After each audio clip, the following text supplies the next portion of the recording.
Unified 911, anong matutulong namin sa'yo? Anya ti maitulong mi ken kapo. Anong may tatabang ko sa imo? Unsay akong ikatabang nimo? Ngini makadabang na misal ka no. Sa anumang wika o dialekto, may tulong na darating sa iyo.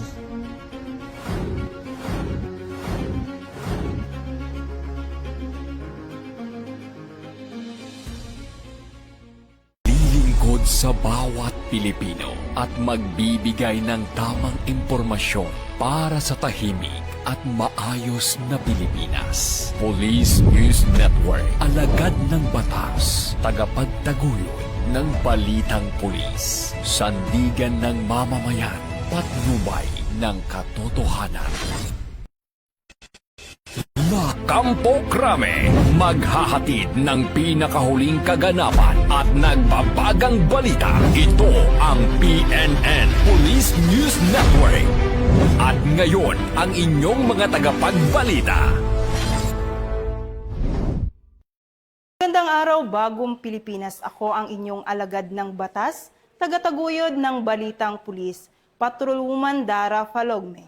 Maghahatid sa inyo ng tamang balita, kwento ng pulis at serbisyo para sa mamamayan. At ito ang Police News Online, ang pangunahing balita ng Police News Network, alagad ng batas, tagataguyod ng balitang pulis.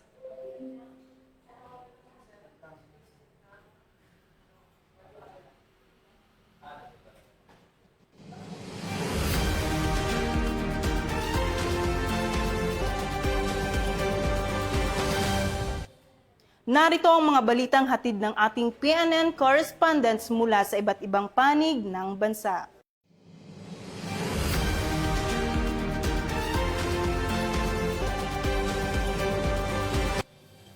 Patuloy ang pagtutulungan ng mga ahensya ng pamahalaan sa pagtugon sa pangangailangan ng mga naapektuhan ng sama ng panahon sa Abra matapos muling makiisa ang Regional Mobile Force Battalion 15 sa relief operation para sa mga residenteng nangangailangan ng tulong. Mula sa Bangged Abra, Patrolwoman Shena Marie Santos sa detalye. Tuloy ang pagtutulungan ng mga otoridad at mga katuwang na ahensya ng pamahalaan upang matulungan ang mga residenteng naapektuhan ng tuloy-tuloy na pagulan dulot ng southwest monsoon o habagat sa lalawigan ng Abra. Nagsagawa ng manpower assistance ang mga tauhan ng 1504th Maneuver Company Regional Mobile Force Battalion 15 sa ilalim ng pangangasiwa ni Police Captain Denver S. Litdog. Nakipagtulungan ang mga tauhan ng 1504th Maneuver Company sa DSWD SWAD Abra sa pangunguna ni Miss Claudine Campos Cosi, team leader para sa paghahatid at pamamahagi ng mga relief goods mula sa DSWD Satellite Warehouse sa Zone 7 Bangged Abra patungo sa mga bayan ng Dolores, La Paz at Danglas. Kabilang sa mga ipinamahaging tulong ang family food packs, hygiene kits at sleeping kits para sa mga pamilyang nangangailangan ng agarang suporta dahil sa epekto ng habagat. Tumulong ang mga kapulisan sa maayos, ligtas, pagbiyahe at distribusyon ng mga relief assistance upang masiguro na agad itong makakarating sa mga apektadong komunidad. Sa panahon ng kalamidad, patuloy na ipinapakita ng Regional Mobile Force Battalion 15 ang kahalagahan ng bayanihan at pakikipagtulungan sa iba't ibang ahensya ng pamahalaan. Mula dito sa Casamata Hill, Bangged Abra, ako po ang inyong PNN correspondent, Patrolwoman Shena Marie Santos, alagad ng batas, tagataguyod ng balitang pulis, bagong PNP para sa bagong Pilipinas, serbisyong mabilis, tapat at nararamdaman. Maraming salamat, Patrolwoman Santos. Isang bayanihan ang hatid ng Sorsogon at RPSB team sa isang senior citizen sa Barangay San Rafael, Donsol, Sorsogon. Matapos may sakatuparan ang pagkakaloob ng isang bahay para sa isang senior citizen na nawala ng tahanan. Mula sa Sorsogon Police Provincial Office, magbabalita dyan si Police Staff Sergeant Angelis Yonson. Barangay San Rafael, Donsol, Sorsogon, isang simpleng bayanihan ang unti-unting naging bagong pag-asa para sa isang senior citizen na nawala ng maayos na tahanan. Nagtulungan ang kapulisan, mga opisyal ng barangay, barangay tanod, pribadong sektor at mga residente upang maitayo ang isang bagong tahanan para kay Ginang Luz Biminda Cadag na isang senior citizen. Ang dating tahanan ni Ginang Cadag ay lubhang napinsala, dahilan upang maging mahalaga ang pagkakaroon niya ng mas ligtas, maayos at komportabling tirahan. Sa pamamagitan ng sama-samang pagkilos, layunin ng proyekto na mabigyan siya ng isang tahanang hindi lamang magsisilbing proteksyon laban sa panganib, kundi magiging simbolo rin ng pag-asa, dignidad at malasakit ng komunidad. Higit pa sa simpleng construction project, ang inisyatibong ito ay isang konkretong pagpapakita ng bayanihan. Naging mahalagang katuwang din sa proyekto ang MSWD Donsol na nagbigay ng kinakailangang tulong pinansyal upang maisakatuparan ang pagtatayo ng bahay. Nagpaabot naman ng bukas palad na suporta ang Bunaobra Construction Supply sa Donsol, Sorsogon sa pamamagitan ng pagkakaloob ng mga materyales na kailangan para sa konstruksyon. Samantala, hindi matatawaran ang kontribusyon ng mga barangay tanod na naglaan ng kanilang oras at lakas bilang manpower upang maisulong ang proyekto. Sa bawat kamay na tumulong at bawat pusong nagmalasakit, unti-unting nabubuo ang isang tahanan. Ngunit higit pa sa isang istruktura ang kanilang itinatayo. Ito ay bagong simula para kay Ginang Cadag. Ito rin ay tungkol sa pag-abot sa mga nangangailangan, pakikipagkapwa at sama-samang pagkilos para sa kapakanan ng komunidad. Mula dito sa Sorsogon Police Provincial Office, ako po si Police Staff Sergeant Angeli Bionson. Para sa Police News Network, Bagong PNP, para sa Bagong Pilipinas, serbisyong mabilis, tapat at nararamdaman. Maraming salamat, Police Staff Sergeant Yunson. Wakas na ang pagtatago ng isang wanted person matapos maaresto ng mga otoridad sa Cabagan, Isabela, ang top 7 most wanted person na harap sa kasong qualified rape. Bilang bahagi ng pinaigting na kampanya ng kapulisan laban sa mga wanted na individual, mula sa lalawigan ng Isabela, magbabalita dyan si Patrolwoman Maria Senyora Agbuya. Matagumpay na naaresto ang top 7 provincial most wanted person na nahaharap sa 3 bilang ng qualified rape of minor sa isinagawang operasyon nito lamang 13 ng Agosto taong kasalukuyan sa Barangay Kansan, Cabagan, Isabela. Kinilala ang naarestong suspect na si alias RC, 34 anyos, security guard at residente ng Barangay Kalaocan, Cabatuan, Isabela. Isinagawa ang operasyon ng pinagsanib na pwersa ng mga tauhan ng Cabatuan Police Station, katuwang ang Regional Tracker Team ng RID2, PIT Isabela West, RIU2 at PIU IPPO at naaresto ang suspect sa bisa ng warrant of arrest na walang inirekomendang piyansa at kasalukuyang nasa kustodiya ng Cabatuan Police Station para sa kaukulang turnover sa korte na pinagmulan ng warrant. Ayon kay Police Colonel Manuel B. Bringas, Provincial Director ng Isabela Police Provincial Office, aniya, ang matagumpay na pagkakaresto sa mga wanted person ay patunay ng patuloy na pagsisikap na panatilihin ang kaligtasan ng mga kabataan at komunidad at patuloy na palalakasin ang intelligence-driven operations at pasisiguraduhin na ang mga lumalabag sa batas ay mananagot sa kanilang mga ginagawa. Mula rito sa lalawigan ng Isabela, ako ang inyong PNN correspondent, Patrolwoman Maria Senyora Agbuya. Bagong PNP para sa Bagong Pilipinas na may serbisyong mabilis, tapat at nararamdaman. Maraming salamat, Patrolwoman Agbuya. Hindi nakalusot sa Iloilo Cyber Response Team ang isang individual na umano'y nag-aalok ng dental services online nang walang kaukulang lisensya. Matapos itong maaresto sa Iloilo sa isnagawang operasyon ng mga otoridad. Yan ang balitang aking tinutukan.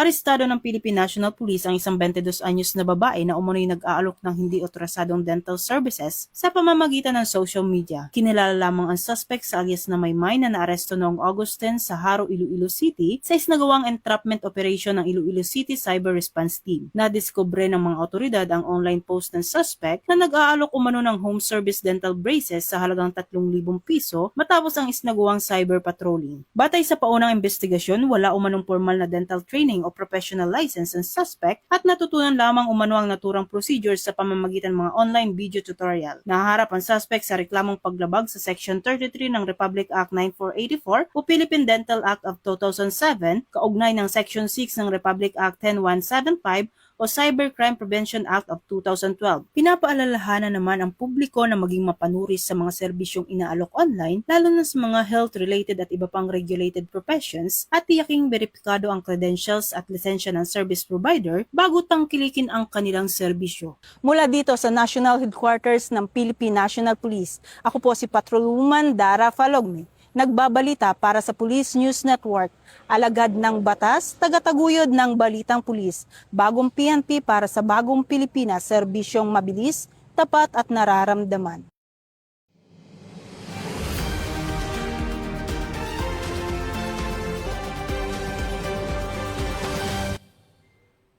Naaresto ng MARPSTA sa Misamis Occidental ang top 7 most wanted person na nahaharap sa kasong child abuse sa pagpapatuloy ng pinaigting na manhunt operation ng kapulisan laban sa mga wanted person. Mula sa Misamis Occidental Maritime Police Station, Corporal Loida Bunyao sa report.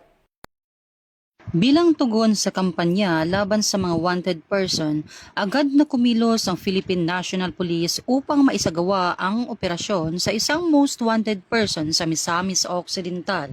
Ayon sa ulat, naganap ang operasyon sa Purok 4, Barangay Ibabaw, Aluran, Misamis Occidental. Ang suspect ay may nakabinbing warrant of arrest dahil sa paglabag sa Section 5B ng Republic Act No. 7610 o Anti-Child Abuse Law. Para sa 5 counts, inisyu ang warrant ng Regional Trial Court Branch 13 o Roqueta City na walang inirekomendang piyansa. Agad na ipinaalam sa suspect ang kanyang mga karapatan sa ilalim ng Miranda Doctrine at anti-torture warning. Ang operasyon ay naitala gamit ang body-worn camera o alternative recording device bilang pagsunod sa tinakdang alintuntunin ng Korte Suprema. Sa kasalukuyan, nasa kustodiya ng Aluran MPS ang suspect para sa kaukulang dokumentasyon at booking procedures bago ibalik sa hukuman na pinagmulan ng warrant. Hinihikayat ng PNP ang publiko na patuloy na makipagtulungan at magbigay ng impormasyon hinggil sa mga wanted person sa pinakamalapit na himpilan ng pulisya. Sa bagong PNP para sa bagong Pilipinas, patuloy ang serbisyong mabilis, tapat at nararamdaman. Mula rito sa Misamis Occidental Maritime Police Station, ako po si Police Corporal Loida O. Bunyao, PNN Correspondent, alagad ng batas, tagapagtaguyod ng balitang pulis. Ito ang bagong PNP para sa bagong Pilipinas, serbisyong mabilis, tapat at nararamdaman.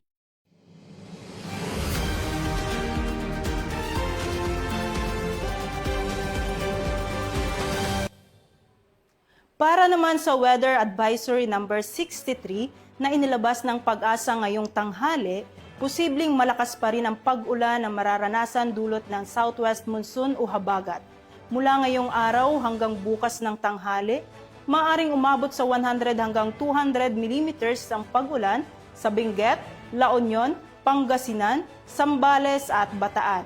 Samantala, 50 hanggang 100 mm naman sa Ilocos Sur, Abra, Tarlac, Pampanga, Bulacan, Metro Manila, Rizal, Cavite, Batangas at Occidental Mindoro. Inaasahan pa rin ang malalakas na pag-ulan sa ilang lugar hanggang sa August 20. Kaya pinapayuhan ng mga otoridad ang publiko na nasa mababang lugar at malapit sa kabundukan na mag-ingat laban sa banta ng biglang pagbaha at landslide. Lagi ring antabayanan ang mga susunod pang weather updates mula sa Pag-asa. At yan ang mga balitang nakalap ng ating PNN correspondents mula Luzon, Visayas at Mindanao. Para sa mas malawak at mabilis na ulat ng mga balita, i-like, follow at share kami sa aming Facebook account ng Police News Network at sa Twitter account para sa mga real-time updates at YouTube channel para sa mga live stream at replays. Manatiling mapagmatyag at laging alamin ang totoo. Sa ngalan ng pamunuan ng Philippine National Police sa pangunguna ni Chief PNP Police General Jose Melencio C. Nartates Jr. at sa pamumuno ni President Bongbong Marcos Jr., kami ay maglilingkod sa bawat Pilipino at magbibigay ng tama at balanseng balita. Mula rito sa tanggapan ng tagapag-ugnay ng Pambansang Pulisya, ako ang inyong alagad ng batas, tagataguyod ng Balitang Pulis, Patrolwoman Dara Falogme. Maghahatid ng tamang balita, serbisyo para sa mamamayan At ito ang Police News Online, ang pangunahing balita ng Police News Network. Ito ang bagong PNP para sa bagong Pilipinas. Serbisyong mabilis, tapat at nararamdaman.